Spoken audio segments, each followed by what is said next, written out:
Hello everybody. Today I'm going to show you how to make one of these twisted macrame key rings. You'll need 5 lengths of 30 centimeters or 3mm cord. I've used 3-ply, twisted won't matter, and 1 length of 120 centimeters, again of 3mm macrame cord. Right, I've only used different colours to show you how we get different effects.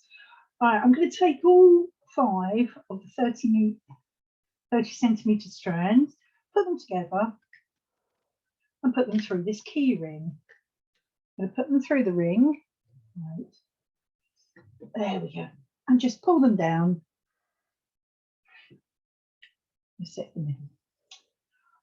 For your longer cord, find the central points. There we go. Right, there's my centre. Place your centre underneath your 5 central cords. So they're actually now 10 because they've been folded in half. These are known as filler cords. These are your working cords. So we're going to perform the half square knots. Okay, so we start with the first one. We make the letter C using the left cord over to the right. Lift up the right cord, put that over the top of the cord that's just come over. Lift up underneath the bunch of filler cords, and then bring that cord through the centre of your C and pull both strands at the same time. I'm going to have to move that up slightly. Did you see how I moved that? Using my thumb. You may not have seen it because of my fat fingers. I'm sorry about that. There we are, pulling it nice and tight. Now, I'm going to just do a quick double check. There we are, it's roughly the same length. So all we're going to do now is repeat that motion. So with the left cord, we make the C. We bring over the right hand cord on top of that C, underneath all the filler cords, and up through the centre there. And then pulling both ends gently. Now I've got quite a large gap there. So if we push that up, we pull that down so you can see it a bit closer, and pull it nice and tight and join them together. If you leave the gap, you'll see the cords underneath, but also you won't get the twist in. So that's 2 done. Now we're going to work all our way down. Go. Let's be like a pretzel. It does get easier. There, push, pull. Let us see. Bring over the other cord, and under and through. Now I've pinned mine down onto a macrame board, just using the top. You don't have to hold your keyring down. You may wish to with a bit of sellotape on a surface, but don't use a surface that you're going to damage. Right, anyone's going to have a go at you. This is my craft room, so my table isn't exactly fine wood. It's a camping type table, one of the stronger ones that we use for the craft fairs. So now, can you see I've left quite a big gap there? I'm going to try and manipulate these cords, just push them up a bit. There we are, and I've closed the gap. Can you see how my twist is starting to form? So we'll just carry on over and through.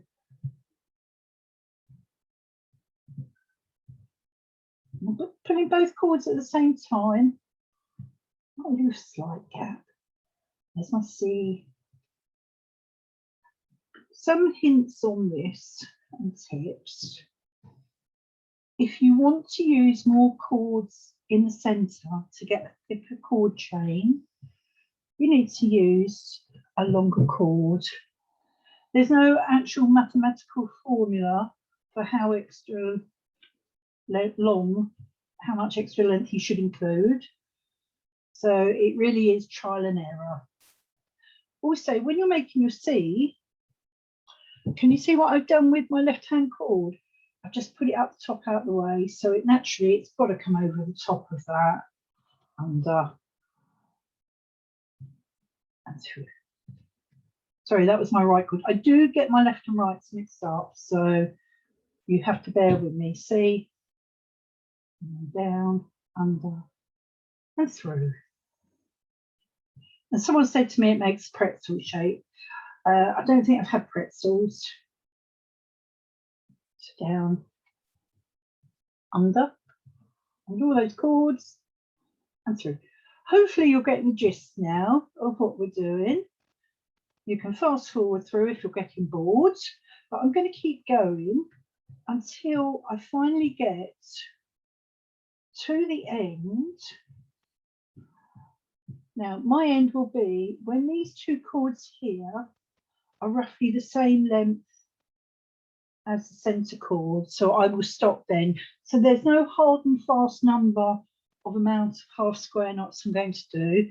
If I lift that up, you can see the defined curve coming, why we call it the twisted square knot. I'll be back with you in a few moments. Right, I have reached the end of doing the half square knots. That's how much cord I've got left on the outer cords. So if I tied another square knot, it'd make it even smaller.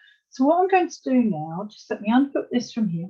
I'm going to turn the keychain upside down. Now, these two cords that we'll be using to tie the square knots, we're going to divide the strings in half. So you'll have 5 in each side.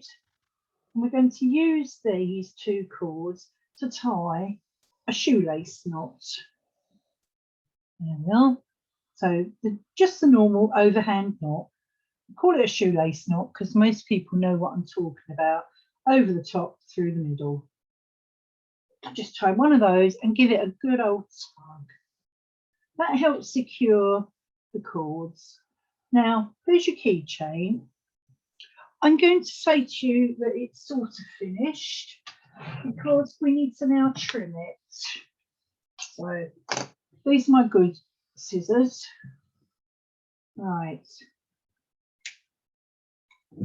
And you can see how sharp they were. I only keep them for finishing off. I don't use these scissors for cutting cords to length. I use another couple of pairs that I've got. These are my favourite scissors.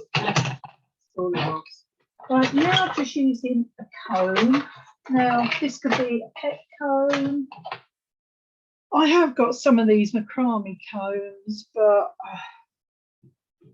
I'm not a fan of them, to be honest with you. I do like the metal pet combs, but I don't seem to have one around at the moment. But you could just use a normal plastic comb. And because these have got different teeth size, they'll go through your cords. So all I'm doing now is just stroking it out. There we go. Just brushing it through to get it split up. If you find some of your cords aren't splitting, or come up like this one here, you can just gently twist it first of all, then comb it so it's straight with the others. There we are. This one didn't untwist at all, or just twist. Here, I'll roll it in the opposite direction. Give it a pull. I like combing out my ends. You may wish to leave them straight, and it does depend on the cotton you're using. And that is why I use 3-ply or twisted, because they both comprise of lots of strands. The 3-ply is because it's in 3 main bundles of lots of strands. Twisted is in a bundle of lots of strands. See how that now, there we go. That now looks, to me anyway, might not to you, it might not. give you the effect you like. This one I left actually, only done the bottom undone itself. And take note to turn over so you get both sides. Now we've got all the colours coming out the bottom that we'd had hidden in the middle that we were twisting round. Hold that up. So there is one twisted key ring, all made, ready to go. So depends what your preference is for finishing. I hope you enjoy that quick little video and you'll follow more of my videos online. Thank you.